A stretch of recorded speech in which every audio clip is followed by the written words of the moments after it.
Сиқырдың әсерлері қандай болып келеді? Осыған кішкене тоқталып өтейік. Бұл жобадағы нәрсе, елдің барлығына бірдей болмайды.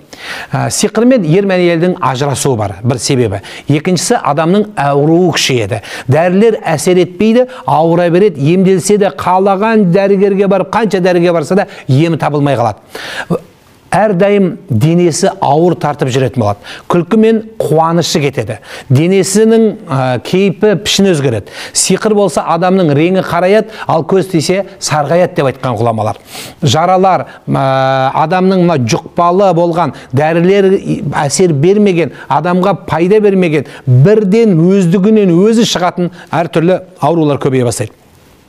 Құлшылық жасау қиындайды. Тіпті намаз оқса да ұмытып, күмәндана беретін болады. Ұмытшақ бола бастайды адам. Хайуанменен арпалысып, түстері тек қана қорқыныш көретін болады. Аяқ қолдары тартып, ештеңе істегісі келмей, бір түрлі өз-өзіне түсінгісін жағдаятын өзі түсінбей қалады. Жағдайы мен денсаулығы бола тұра үйленбеу, немесе күйеуге шыққысы келмеу, немесе ер болса әйелді жек көру, қыз баласын, қыз бала болса ер адамды жек көру. Яки болмаса тұрмыс құрған болса перзент көрмеу. Диагноздары дұрыс, екеуінің де дәрігердегі мәмілелері өте дұрыс болады, бірақ Құдай перзент бермейтін халге түсіп қалады. Исқатул хамл деп айтады.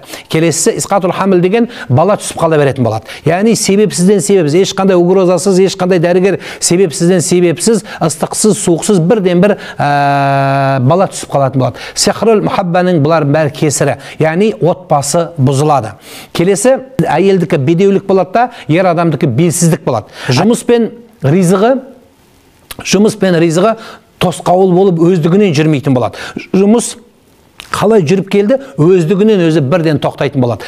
Бұл әлемді кризиске, немесе бір адам кризисіне қарамастан өзінен өзі кемейтін болады. Жаңадан басталған жұмысы жүрмейді. Яғни бұл істегенсі артқа кететін болады. Асқазан мен үш құрылысынан емес, өздігінен өзі адам кекіре беретін халге жетеді. Себепсізден себепсіз жылайды, немесе көзіне жас кеп тоқтатамайды.